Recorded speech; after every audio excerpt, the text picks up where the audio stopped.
Real are on top. Liverpool chase Arsenal wonderkid. Joelinton scored a goal, a transfer roundup, and today's look back on your Friday feels. All coming up in the next few minutes as I'm your host, Matt Froelich. You are the Onefootballers, and this is the Daily News. So first up, and Real Madrid are back on top of La Liga after a 2-1 victory over Real Sociedad. If you combine that with the fact that Barcelona were held to a 0-0 draw against Sevilla on Friday night, well, things are looking pretty good at the moment for Zinedine Zidane's side. Now, of course, it wasn't without its controversy, but these are just a few things I think which happen in football. So far on social media, all I've seen is Barcelona fans complaining. There's loads of other fans saying, typical Real Madrid, the referee's this, the referee's that. So first off, one of the biggest decisions was Adnan Januzaj apparently drawing Real Sociedad level. Now, his shot from the edge of the area flew past Thibaut Courtois into the corner, but there was a Real Sociedad striker who was kind of in the way, and it was given offside. Like, don't get me wrong, I think it's a little bit harsh, but you could see why it was given. You could see why it was a decision in the first place. To make matters worse, a few minutes after this, Benzema apparently controlled the ball with his arm before smashing it into the back of the net for 2-0. Again, it hit him in this region somewhere. I'm not so sure whether it's a complete handball. Like, don't get me wrong, I'm not saying it definitely is, it should have been chalked out. I'm not saying it's definitely not.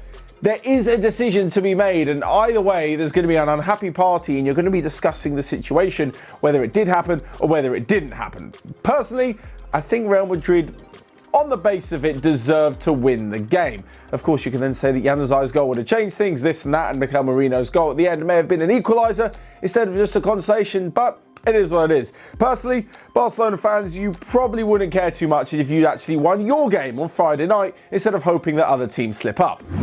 Anyway, with that said, and moving on to the Premier League, where Liverpool are rather interested in Bukayo Saka.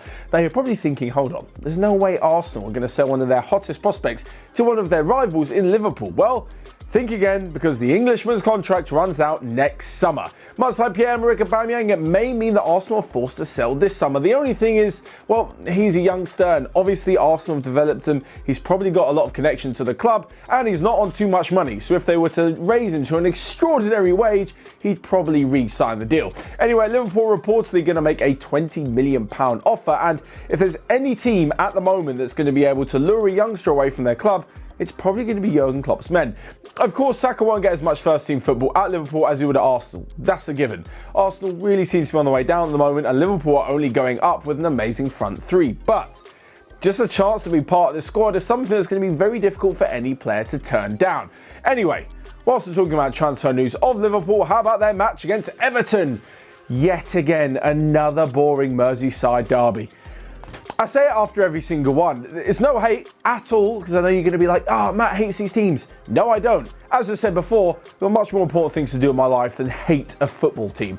I kind of like Everton and Liverpool. I like a lot of their players and I like both managers. But my God, especially at Goodison Park, every single derby so boring.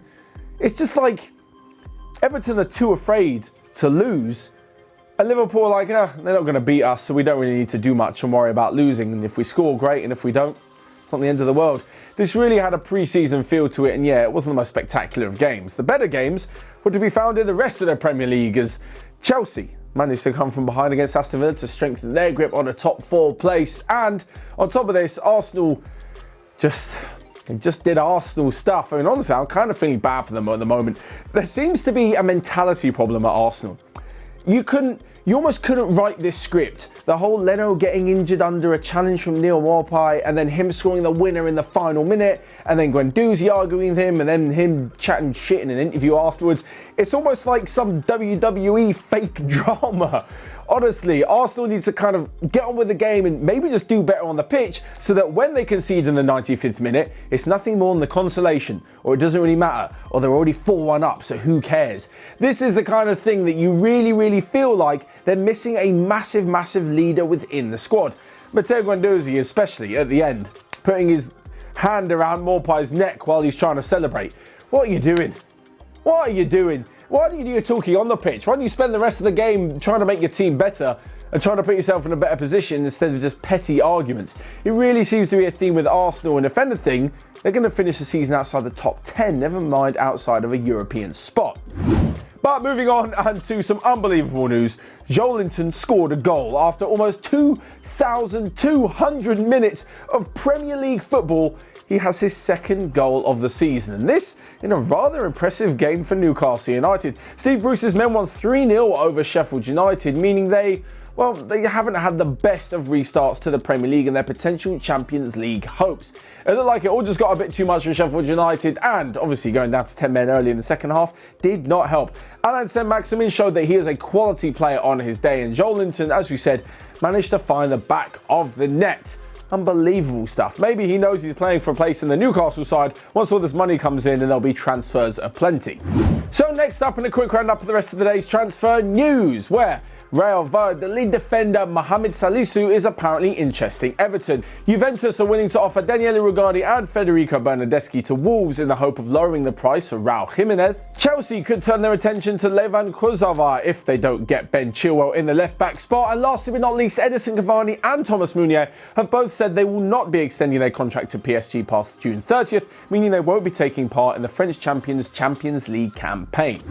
So next up, in a quick roundup of your Friday feels, this is where you guys left your footballing predictions for the weekend's football in the Daily News comment section on Friday. Now, as I mention every single week, don't say, hey Matt, what about me? I got this right. Great. I'm very happy for you. We just can't read all of them out. So first off, Max Delph guessed that Spurs Man United would finish 1-1 on Friday night, with both teams not really taking a great step towards European qualification. Next up, Omar Mohamed Sharif guessed that Dortmund would run out 2-0 winners over Leipzig. Erling Haaland bagged a brace there, some brilliant finishing from him. And last but not least, Seitan Kumar actually watched the previous Merseyside derbies and correctly guessed that Everton Liverpool would finish in a 0-0 draw.